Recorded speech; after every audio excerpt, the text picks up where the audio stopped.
What if God were preparing you today for a deliverance that hasn't even begun yet? This was exactly Esther's reality. Without knowing it, she was positioned on the throne of Persia for a purpose far greater than beauty or status, to save her people. The book of Esther reminds us that God is always at work, shaping every decision, speaking through silence, and turning every moment into part of his perfect plan.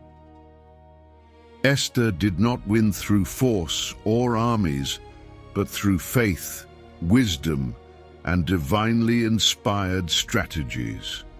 Throughout her journey, Esther used 10 fundamental strategies that revealed her wisdom: prudent silence, discernment of timing, courage with faith, fasting and prayer, honoring authority, strategic planning, and powerful speech. These attitudes show that true biblical wisdom goes beyond knowledge. It is acting at the right time with humility, courage, and trust in God. Esther's story reminds us that God raises ordinary people for extraordinary purposes, and that every decision made in faith can change destinies. May we learn from her to listen, wait, act, and trust, even in times of adversity and uncertainty. Let's begin. First strategy: prudent silence. Esther had not revealed her people or her family, for Mordecai had charged her not to reveal it. Esther 2:10. Esther had the discernment not to reveal her identity right away. By obeying Mordecai's counsel, she protected herself and preserved God's plan. Wisdom often reveals itself in moments of silence. Knowing when not to speak is as powerful as knowing when to act. In times of uncertainty, prudence becomes a shield.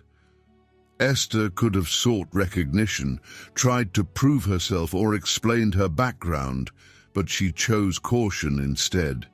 That decision reflected humility, trust in her leader, and patience to wait for God's timing. Many times we feel the need to explain, defend, or justify ourselves, yet wisdom teaches that there are moments when silence speaks louder and protects destinies. Esther waited for God's moment, and that made all the difference. Like Esther, we must learn to listen more, speak less, and trust that God will reveal the right time for every truth to be known. Second strategy: wisdom in listening to counsel. Esther obeyed Mordecai just as she had done when he was bringing her up. Esther 2:20. Even after becoming queen, Esther remained humble enough to keep listening to Mordecai. This verse reveals a rare virtue, the ability to keep a teachable heart, even in high positions. Many people, once they achieve success or authority, stop listening to advice. Esther, on the other hand, recognized the wisdom of the one who raised her and stayed obedient. This shows that true wisdom is also knowing that we don't know everything, and that godly counsel can spare us from many mistakes. Her willingness to learn and follow guidance later helped her make the right decisions. God exalts the humble, and Esther is living proof of that. In our own journey, we should value the counsel of those who love us and fear God, even when we think we've made it. A humble heart never stops learning, and wisdom begins with the willingness to listen and apply good advice. Third strategy: fasting that prepares you for the mission. Go, gather all the Jews who are present in Susa, and fast for me. Do not eat or drink for 3 days, night or day. My maids and I will fast likewise. Esther 4:16. Before taking any public action, Esther turned to God in fasting and called her people to do the same. This fast was not a ritual. It was an act of surrender. Esther understood that before facing a visible battle, one must first overcome spiritually. That time of consecration prepared her heart, strengthened her faith, and aligned her decisions with God's will. It wasn't just a cry for help. It was a declaration of total dependence. Fasting brought her clarity, spiritual authority, and peace. In our own crises, we must remember that the most powerful preparation does not begin with plans, but with prayer and surrender. Wisdom is knowing not to act until we have first sought heaven's favor and direction. Fourth strategy: courage that moves heaven and earth. And so I will go to the king, which is against the law, and if I perish, I perish. Esther 4:16. The faith that was forged through fasting produced courage to act. Esther stood before the king, risking her own life, yet her heart was anchored in God.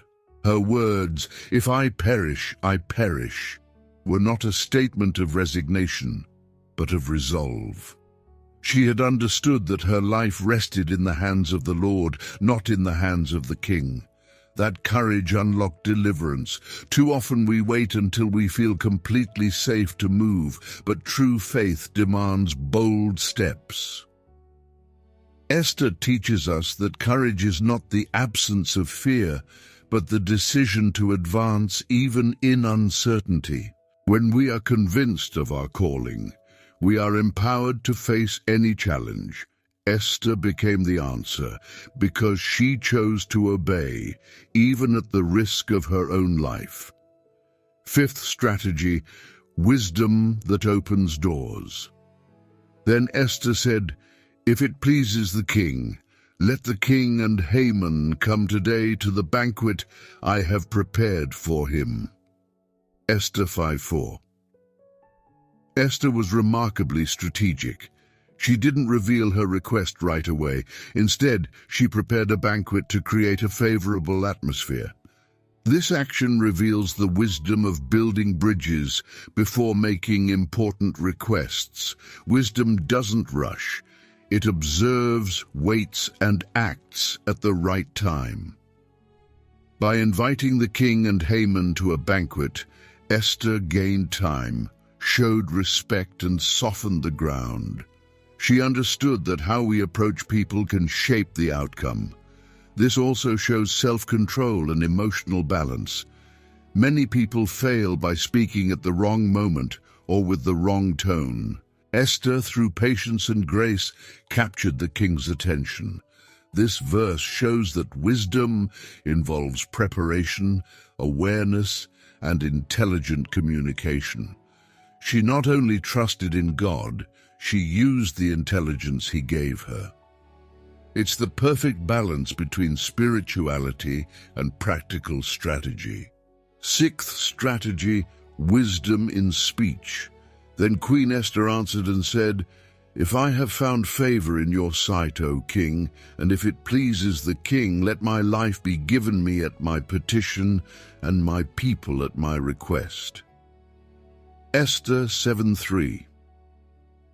When it was time to speak up, Esther used words filled with humility, yet also with courage. Instead of accusing Haman directly, she pleaded for her own life and the lives of her people.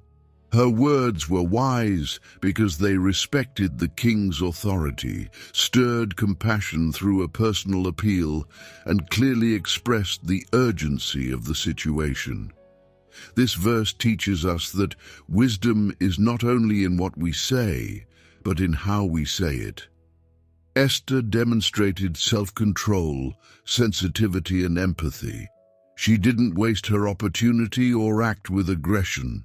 Instead, she spoke with grace and balance, and won the king's heart.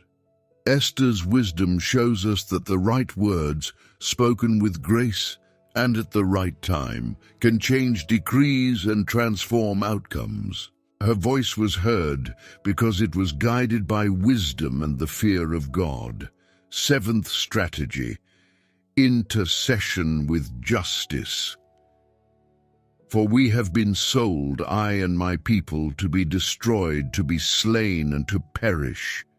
Had we been sold as male and female slaves, I would have held my tongue, although the enemy could never compensate for the king's loss. Esther 7:4. Continuing her plea, Esther presented the truth through justice and clarity. She didn't exaggerate or hide details. She revealed the impact of the decree with balance and compassion. Her speech did more than accuse. It appealed to the king's sense of justice and responsibility. Esther combined emotion with reason, personal pain with collective concern. She showed that the injustice against her people was also a loss for the king himself. This is the essence of wise intercession, one that not only seeks protection, but brings transformation. True intercession speaks truth with purpose, moving both heaven and hearts toward righteousness. Eighth strategy: when the truth must be spoken. And Esther said, "The adversary and enemy is this wicked Haman." So Haman was terrified before the king and queen. Esther 7:6. In this moment, Esther ceases to be only an intercessor. She becomes a voice of truth. With clarity and courage, she points to Haman as the one responsible for the threat against her people. There was no hesitation, no gentle phrasing. Her direct and firm accusation marked the climax of a process that began long before, through fasting, wisdom, and preparation. By naming the enemy, Esther broke the power of fear and revealed that there is a right time for truth to be spoken with authority. Her stance teaches us that silence has its limits and that justice demands courage to speak up. When we speak with wisdom and boldness, God Himself strengthens and backs our voice. Ninth strategy: a decree of life. Pray and said, "If it pleases the king, and if I have found favor in his sight, and if the thing seems right before the king, and if I am pleasing in his eyes, let it be written to revoke the letters devised by Haman, the son of Hammedatha the Agagite, which he wrote to destroy the Jews who are in all the king's provinces." Esther 8:5. After winning the king's heart and exposing Haman's evil plan, Esther goes beyond accusation. She asks for real change. Her words now turn into decisive action. Esther knew that emotion alone was not enough. The situation required resolution. By requesting the revocation of the letters, she used the influence God had given her not for personal gain, but for the salvation of her people. Here lies the wisdom of Esther, using favor not for herself, but for others. She became an instrument of justice, reminding us that the true purpose of influence is to serve and protect. 10th strategy: leadership that empowers others. Write also concerning the Jews as you please, in the king's name, and seal it with the king's ring, for whatever is written in the king's name and sealed with the king's ring cannot be revoked. Esther 8:8. This verse marks a decisive moment in Esther's story. The king grants Esther and Mordecai the right to act with their own wisdom, to write a new decree in favor of the Jews. More than mere permission, he gives them authority, the royal ring, a symbol of irrevocable power. This reveals a divine truth. God doesn't just rescue, He empowers. Those who were once persecuted are now entrusted with the power to rewrite their destiny. What's remarkable is that the king doesn't dictate the content. He trusts their integrity. Such trust is the result of proven faithfulness throughout their journey. Likewise, God entrusts us with missions and authority when we endure trials with faith and wisdom. Esther and Mordecai did not use this power for vengeance, but for deliverance. True wisdom uses God-given authority with purpose, justice, and compassion, becoming a channel of freedom for others. Esther teaches us that true wisdom is not just knowledge, it is action. Every step she took was guided by faith, prudence, and courage. She knew when to be silent and when to speak. She sought God before making decisions. She listened to counsel even when she held power. She was patient in strategy and graceful in speech. Her wisdom saved a nation. Esther shows us that being used by God does not require perfection, only a willing heart to listen, obey, and act with discernment. These 10 strategies remain relevant today. In our homes, workplaces, churches, and personal battles, we still need the wisdom that comes from above. May Esther's story inspire us to be instruments of God wherever we are, ready to serve, intercede, influence, and transform. May our faith be practical, our words be wise, and our actions guided by the Holy Spirit. Let us walk with wisdom through our own challenges, trusting that the Lord is in control and that He honors those who honor Him through their attitudes. For the Jews, there was light and gladness, joy and honor. Esther 8:16. And that same light which shone in Esther's time will shine again upon all who trust in the Lord and act with faith and wisdom.